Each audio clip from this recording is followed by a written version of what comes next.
नमस्कार, मैं उदय। ID24 के खास कार्यक्रम सोशल मीडिया स्पेशल बुलेटिन में आपका स्वागत है। बुलेटिन की शुरुआत करें उससे पहले जान लेते हैं आज की बड़ी खबरें। तो अमेरिकी राष्ट्रपति डोनाल्ड ट्रंप ने कहा कि 2 अप्रैल से भारत पर 100% टैरिफ लगाएंगे।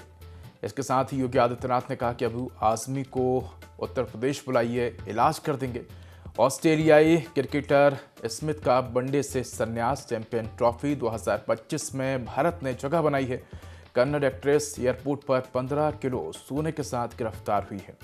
इसके साथ ही एशियाई बाजारों में आज तेजी देखने को मिली है और अमेरिका में गिरावट देखने को मिली है। सोना 114 रुपये बढ़कर 86,546 रुपये के पार पहुंच चुका है। 6 मार्च को प्रधानमंत्री नरेंद्र मोदी उत्तराखंड का दौरा करेंगे और केंद्रीय मंत्री चिराग पासवान नलखेड़ा पहुंचे। इसके साथ ही बता दें कि बुद्धेश्वर महादेव का 1,21,00,000 रुपए के नोटों से श्रृंगार किया गया है। तो इन तमाम खबरों पर हम चर्चा करेंगे। सबसे पहले रुक करते हैं आज की बड़ी खबर पर, जहां अमेरिकी राष्ट्रपति डोनाल्ड ट्रंप ने 2 अप्रैल से भारत पर जैसे को तैसा यानी कि टैरिफ लगाने का ऐलान किया है। उन्होंने कहा कि भारत हमसे 100% से ज़्यादा टैरिफ वसूलता है। हम भी अगले महीने से ऐसा ही करने जा रहे हैं। ये ऐलान उन्होंने बुधवार सुबह अमेरिकी संसद के ज्वाइंट सेशन में किया। उन्होंने रिकॉर्ड 1 घंटे 44 मिनट का भाषण दिया।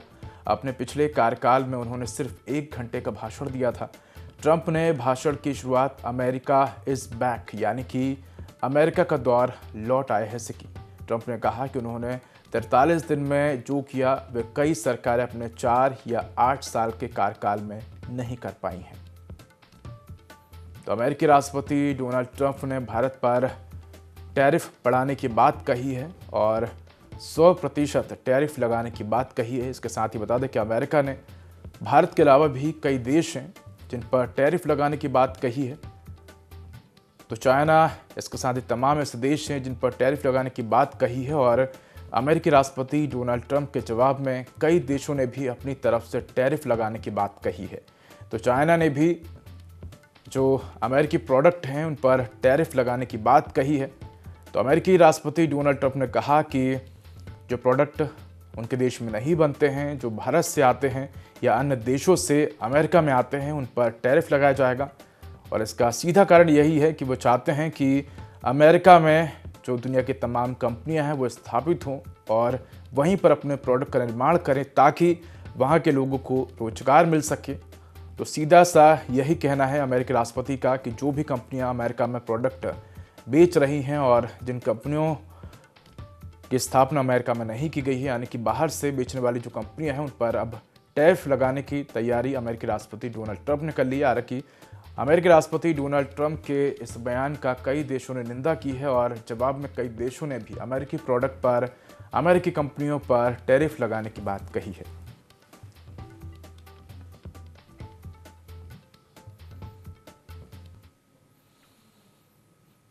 मुगल शासक औरंगजेब की तारीफ करने के बाद महाराष्ट्र के सपा विधायक अबू आजमी को पूरे बजट सत्र के लिए सस्पेंड कर दिया गया है।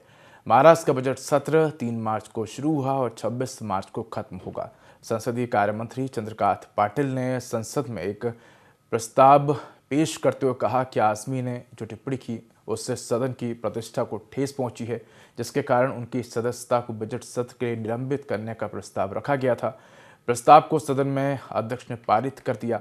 यूपी बजट सत्र के आखिरी दिन सीएम योगी आदित्यनाथ ने विधानसभा में अबू आजमी के बयान का जिक्र किया। योगी कहा कि भारत की आस्था को रोंदने वाले का महिमा मंडन करने वाले सदस्य को सपा से बाहर निकाल देना चाहिए। अबू आजमी को यहाँ बुलाइए। उत्तर प्रदेश ऐसे लोगों का उपचार करने में देर नहीं करता है। तो सीएम योगी आदित्यनाथ ने भी अबू आजमी के बयान की निंदा की है और उन्होंने कहा है कि अबू आजमी को उत्तर प्रदेश आना चाहिए क्योंकि ऐसे लोगों का इलाज करना उत्तर प्रदेश अच्छी तरह से जानता है। तो बता दें कि महाराष्ट्र का बजट सत्र 3 मार्च को शुरू हुआ और 26 मार्च को खत्म होगा।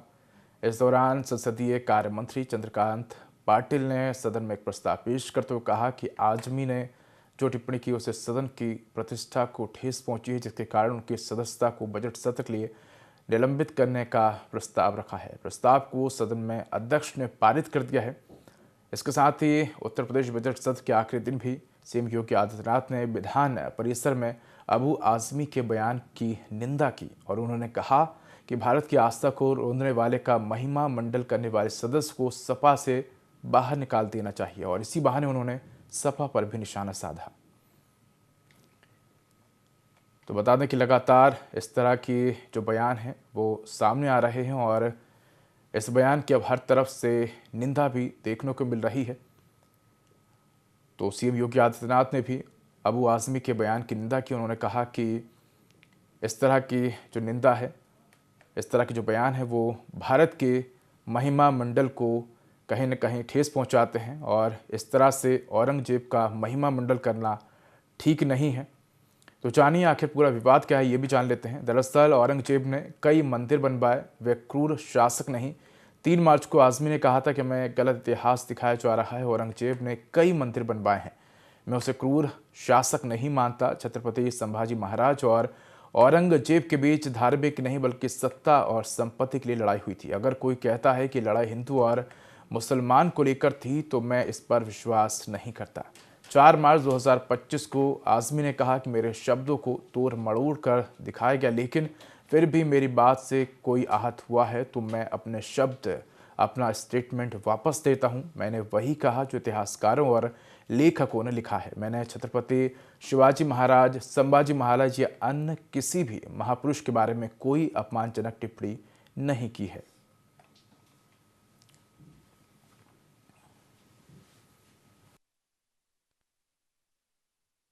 समाजवादी पार्टी का नेता, आपका विधायक घोषणा करो ना, उस कमबख्त को निकालो पार्टी से और उसको एक बार यूपी भेज दीजिए, बाकी उपचार हम अपने आप करवा लेंगे। जो व्यक्ति छत्रपति शिवाजी महाराज की परंपरा पर गौरव की अनुभूति करने की बजाय लज्जा महसूस कर रहा हो और औरंगजेब को अपना नायक मान रहा हो, क्या उसको भारत के अंदर रहने का अधिकार होना चाहिए क्या? और समाजवादी पार्टी को इसका जवाब देना चाहिए। एक तरफ आप कुंभ को कोसते रहे और दूसरी तरफ औरंगजेब जैसे दुष्ट और क्रूर धर्मांध मंदिरों को तोड़ने वाले व्यक्ति को, भारत की आस्था को निर्ममता के साथ रौंदने का कार्य करने वाले व्यक्ति को महिमा मंडन करते हो। आखिर कौन सी नस ऐसी आपकी दबी हुई है कि आप लोग अपने उस व्यक्ति पर, उस विधायक पर नियंत्रण नहीं कर पा रहे हैं? और इसीलिए मैं कहना चाहता हूं, खंडन क्यों नहीं समाजवादी पार्टी खंडन करे। चैंपियन ट्रॉफी के सेमीफाइनल में भारत से मिली हार के बाद टूर्नामेंट में ऑस्ट्रेलियाई टीम के कप्तान स्टीव स्मिथ ने वनडे से संन्यास ले लिया है। आपको बता दें कि क्रिकेट ऑस्ट्रेलिया ने बुधवार को इसकी घोषणा की है। ऑस्ट्रेलिया की टीम को मंगलवार को भारत के हाथों 4 विकेट से हार का सामना करना पड़ा था। पैट कमिंग्स की गैर मौजूदगी में स्मिथ टीम की कप्तानी कर रहे थे। वे टेस्ट खेलते रहे। हालांकि T20 इंटरनेशनल वे काफ़ी समय से टीम से बाहर चल रहे हैं। 35 साल के स्मिथ ने भारत से हार के तुरंत बाद अपने साथियों को बता दिया था कि उन्होंने अपना अंतिम वनडे मैच खेल लिया है। स्मिथ ने कहा कि 2 वर्ल्ड कप जीतना एक शानदार उपलब्धि थी। स्मिथ ने कहा कि यह एक शानदार सफ़र रहा और मैंने इसके हर पल का लुत्फ़ उठाया है। बहुत सारे अद्भुत पल और शानदार यादें रही हैं। 2 वर्ल्ड कप जीतना एक शानदार उपलब्धि थी और साथ ही कई शानदार टीम साथियों ने इस सफ़र को साझा किया।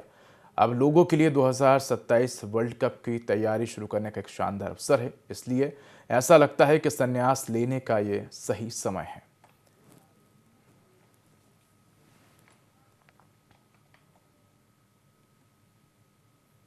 तो वहीं टीम इंडिया ने चैंपियन ट्रॉफी 2025 के फाइनल में जगह बना ली। इसके लिए कोहली ने सेमीफाइनल में कमाल का प्रदर्शन किया। कोहली को इसका फ़ायदा रैंकिंग में भी मिला है। आईसीसी की ताज़ा वनडे रैंकिंग में शुभमन गिल बैटर्स की लिस्ट में टॉप पर हैं। तो गिल को 791 रेटिंग मिली है। पाकिस्तान की बाबर आजम दूसरे नंबर पर हैं। वहीं दक्षिण अफ्रीका के खिलाड़ी हेनरिक क्लासेन को एक स्थान का फ़ायदा हुआ है, वे तीसरे पायदान पर पहुंच गए हैं। वहीं चैंपियन ट्रॉफी में शानदार पारी खेलने वाले विराट कोहली को भी एक स्थान का फ़ायदा मिला है। कोहली अब 4 नंबर पर पहुंच गए हैं। उन्हें 747 रेटिंग मिली है। इसके साथ ही रोहित शर्मा 5वें स्थान पर हैं और श्रेयस अय्यर ने सेमीफाइनल में ऑस्ट्रेलिया के खिलाफ 45 रनों की अहम पारी खेली थी। इससे पहले भी कई मौक़ों पर वे कमाल दिखा चुके हैं। अय्यर को इसका फ़ायदा रैंकिंग में मिला है। वे 8वें पायदान पर आ गए हैं। अय्यर एक स्थान ऊपर आ गए हैं। अगर टॉप 10 की लिस्ट देखें तो इसमें भारत के 4 खिलाड़ी शामिल हैं। बता दें कि इस टॉप 10 लिस्ट में शुभमन गिल, विराट कोहली, रोहित शर्मा और अय्यर इस लिस्ट का हिस्सा बने हैं। तो लगातार भारतीय टीम चैंपियन ट्रॉफी में शानदार प्रदर्शन कर रही है और आज आपको बता दें कि साउथ अफ्रीका और न्यूजीलैंड के बीच दूसरा सेमीफाइनल मैच खेला जा रहा है। तो कल भारत और ऑस्ट्रेलिया के बीच सेमीफाइनल मैच खेला गया था, जिसमें भारतीय टीम ने शानदार प्रदर्शन किया था और आज आपको बता दें कि न्यूजीलैंड और साउथ अफ्रीका के बीच सेमीफाइनल मुकाबला खेला जा रहा है। तो भारत फाइनल में पहुंच गया है और न्यूजीलैंड और साउथ अफ्रीका में से जो भी टीम जीतेगी वो फाइनल में भारत के साथ भिड़ेगी।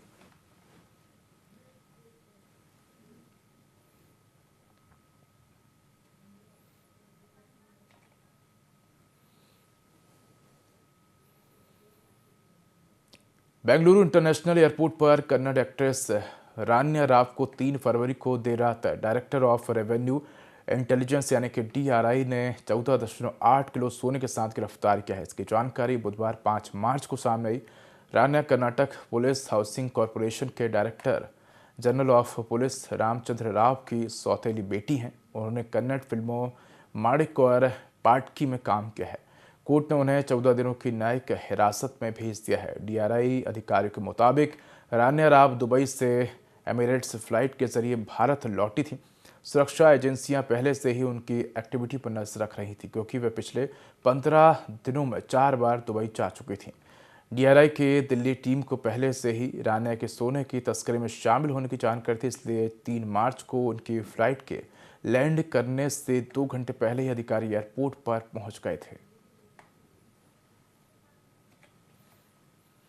तो कन्नड़ एक्ट्रेस रान्या राव को DRI की टीम ने गिरफ्तार किया है। बता दें कि उनके पास 14.8 किलो सोना बरामद हुआ है। तो सोने की तस्करी में उनका नाम जुड़ रहा है। इससे पहले वो कई बार दुबई आई गई थी और इसीलिए DRI की टीम को उन पर शक हुआ और जैसे ही वो भारत लौटी तो DRI की टीम ने उन्हें गिरफ्तार कर लिया और उनके पास से 14.8 किलो सोना बरामद हुआ है। तो बता दें कि कन्नड़ एक्ट्रेस रामचंद्र राव की सौतेली बेटी है। उन्होंने कन्नड़ फिल्मों माणिक्य और पाटकी में काम किया है। कोर्ट ने उन्हें 14 दिनों की न्यायिक हिरासत में भेज दिया है। DRI अधिकारियों के मुताबिक रान्या राव दुबई से एमिरेट्स फ्लाइट के जरिए भारत लौटी थी और सुरक्षा एजेंसियां पहले से ही उनकी एक्टिविटीज़ पर नजर रख रही थी, क्योंकि वे पिछले 15 दिनों में 4 बार दुबई जा चुकी थी। DRI की दिल्ली टीम को पहले से ही रान्या के सोने की तस्करी में शामिल होने की जानकारी मिली थी। इससे 3 मार्च को उनकी फ्लाइट के लैंड करने से 2 घंटे पहले अधिकारी एयरपोर्ट पर पहुंच गए थे और जैसे ही रान्या एयरपोर्ट पर पहुंची DRI की टीम ने उन्हें गिरफ्तार कर लिया।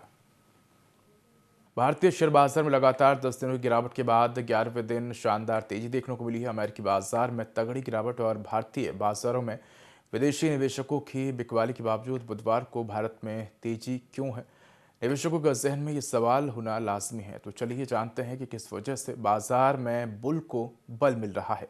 दरअसल एक चर्चा बाजार में फैल गई है कि डोनाल्ड ट्रंप कनाडा और मैक्सिको के साथ एक समझौते की घोषणा कर सकते हैं। इस समझौते के तहत ट्रंप द्वारा लगाए गए 25% के नए टैरिफ को वापस लिया जा सकता है। कल अमेरिकी वॉल स्ट्रीट में मातम छाया रहा और चीन ने ट्रंप के टैरिफ का जवाब देते हुए कुछ अमेरिकी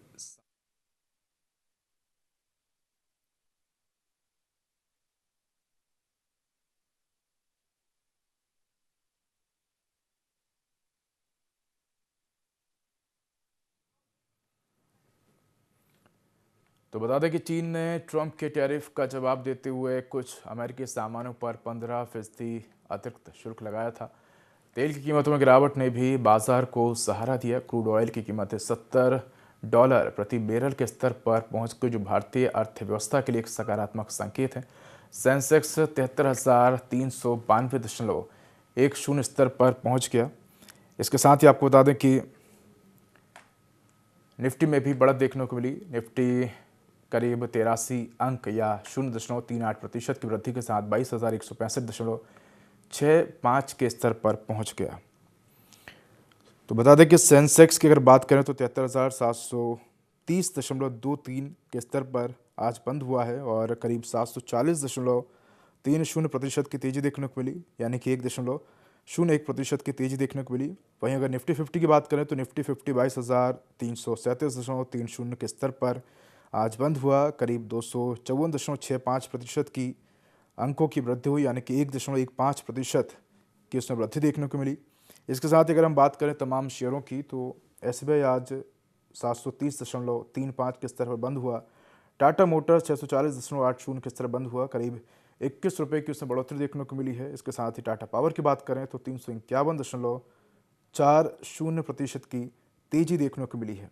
इसके अलावा तमाम शेयरों में आज की बात करें तो तेजी देखी गई है। वही अगर हम बात करें टॉप गेनर्स की तो टॉप गेनर्स की लिस्ट में भी कई शेयर शामिल हैं। अगर बात करें तो क्राफ्टमैन ऑटोमेशन करीब 572.35% की अंकों की तेजी देखने को मिली, यानी कि 12.64% की तेजी देखने को मिली और 5,103 रुपये के स्तर पर बंद हुआ। इसके साथ ही IIFL फाइनेंस की बात करें तो 313 के स्तर बंद हुआ, यानी कि 30.10 रुपये की उसमें बढ़ोतरी देखने को मिली। अडानी ग्रीन की बात करें तो अडानी ग्रीन में भी 80 रुपये की बढ़त देखने को मिली, 848.70 बंद हुआ।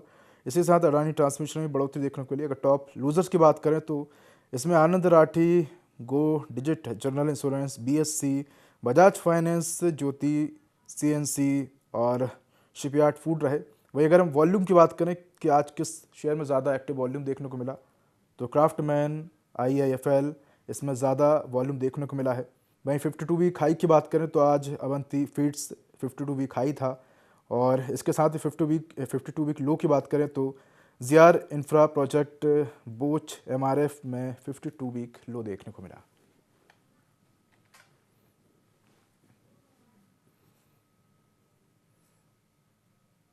वहीं सोने चांदी के दामों में आज यानी कि 5 मार्च को बढ़त है। Indian Boolean and jewellers association यानी कि IBJ के अनुसार 10 ग्राम 24 कैरेट सोने का दाम 114 रुपये बढ़कर 86,546 के स्तर पर पहुंच गया।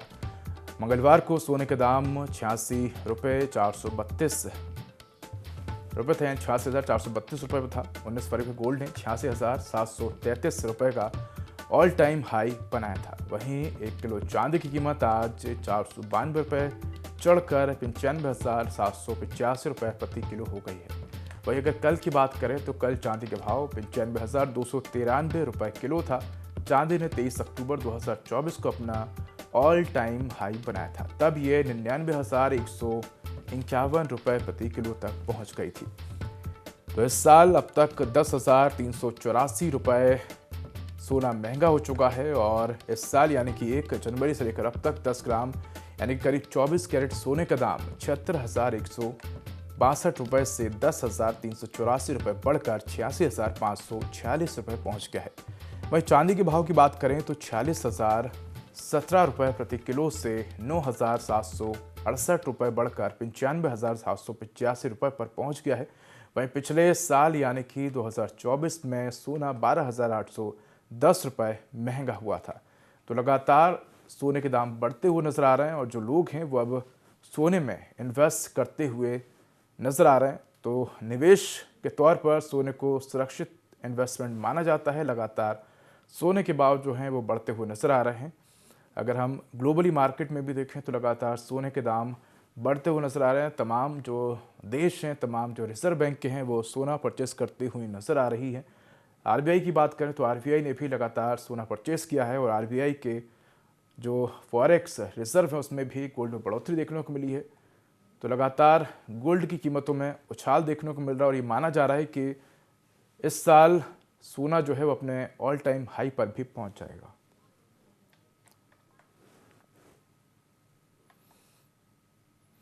केंद्रीय खाद्य प्रसंस्करण उद्योग मंत्री चिराग पासवान आगर मालवा जिले के नलखेड़ा पहुंचे। यहां उन्होंने विश्व प्रसिद्ध मां बगलामुखी मंदिर के दर्शन किए। चिराग पासवान ने परिवार सहित मां बगलामुखी की आराधना कर देश और जनता के कल्याण की प्रार्थना की।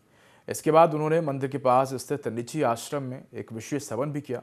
इस दौरान बीजेपी नेताओं और समर्थकों ने उनका जोरदार स्वागत किया। चिराग पासवान ने कहा कि माता रानी और महादेव का आशीर्वाद हमेशा उनके साथ है। अगर मालवा में केंद्रीय मंत्री चिराग पासवान पहुंचे और विश्व प्रसिद्ध मां बगलामुखी मंदिर में दर्शन किए। इसके साथ निजी आश्रम में विशेष पूजा अर्चना और हवन पूजन भी किया। इस दौरान बड़ी संख्या में बीजेपी समर्थकों ने केंद्रीय मंत्री चिराग पासवान का स्वागत भी किया।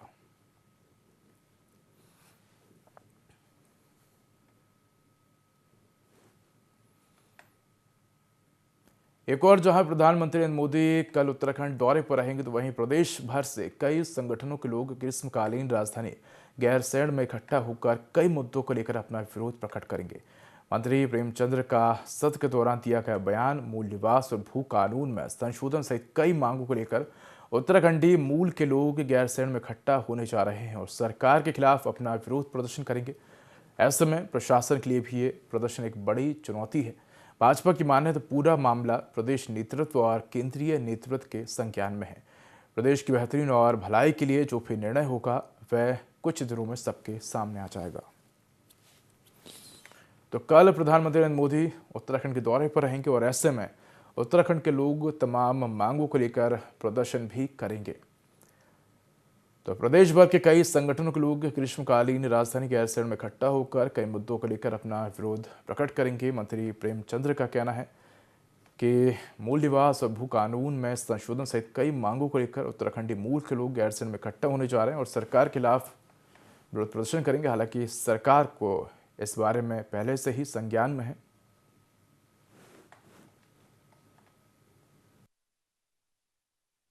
इन सब चीजों में उन्होंने माफी मांगी है और ये सब हमारे प्रदेश नेतृत्व के संज्ञान में भी है, केंद्रीय नेतृत्व के संज्ञान में भी है। जो भी निर्णय लेंगे निश्चित रूप से उत्तराखंड के जनमानस की भलाई के लिए, उत्तराखंड के जनमानस की को समझते हुए हमेशा भारतीय जनता पार्टी ने उचित निर्णय लिया है, अच्छा निर्णय लिया है। मैं यही कह सकता हूँ कि इन सब चीजों को लेकर के जिस प्रकार की चीजें चल रही हैं, ये सब चीजों में भारतीय जनता पार्टी के राष्ट्रीय नेतृत्व इस पर देख रहा है। आने वाले समय में बेहतर और उचित निर्णय। वर्धागर संगम चौराहे स्थित बुद्धेश्वर मंदिर पर महादेव बाबा का 1 करोड़ 21 लाख रुपए से भव्य श्रृंगार किया गया। बता दें कि 5 सालों से बुद्धेश्वर मंदिर समिति के द्वारा नोटों से श्रृंगार किया जा रहा है। पिछले साल 51 लाख रुपए से बाबा का नोटों से भव्य श्रृंगार किया गया था। नोटों से श्रृंगार करने में महज 24 घंटे का समय लगा।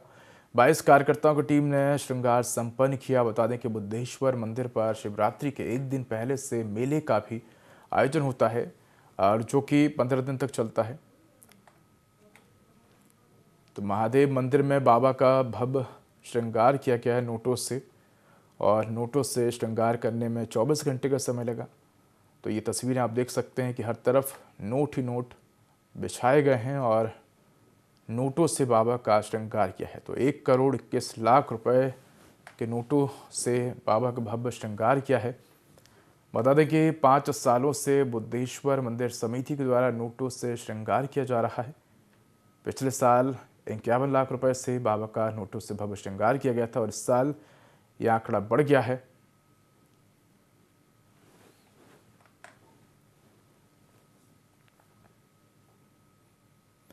चैत्र नवरात्रि आते ही काशीपुर में एक अलग ही रौनक देखने को मिलती है। मां बाला सुंदरी देवी मंदिर के आशीर्वाद से हर साल लगने वाला चैती मेला उत्तराखंड और उत्तर प्रदेश के लाखों लोगों के लिए आस्था, व्यापार और मनोरंजन का बड़ा केंद्र है। इस बार खास बात यह है कि मेला अपने पुराने अंदाज में सजेगा, यानी कि पारंपरिक तरीके से दुकानों की पुरानी व्यवस्था फिर से बहाल होगी। माना जा रहा है कि मेला सैकड़ों साल पुराना है, जिसकी शुरुआत मां बाल सुंदरी देवी की भक्ति परंपरा से हुई थी। यहाँ आने वाले श्रद्धालु मानते हैं कि मां बाल सुंदरी की कृपा से उनकी सभी मनोकामनाएं पूरी होती हैं। समय के साथ ये मेला धार्मिक आयोजन से आगे बढ़कर व्यापार और मनोरंजन का बड़ा मंच बन गया है।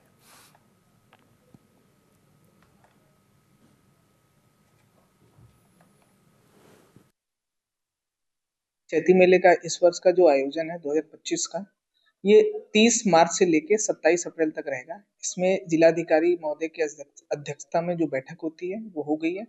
उसमें जिलाधिकारी महोदय के द्वारा जो दिशा निर्देश दिए गए हैं उसी के अनुसार मेला कराया जाता है। और मेले से पूर्व हमने एक जिला अधिकारी महोदय के निर्देश में एक परामर्श समिति है, उसकी भी हमने बैठक कराई थी।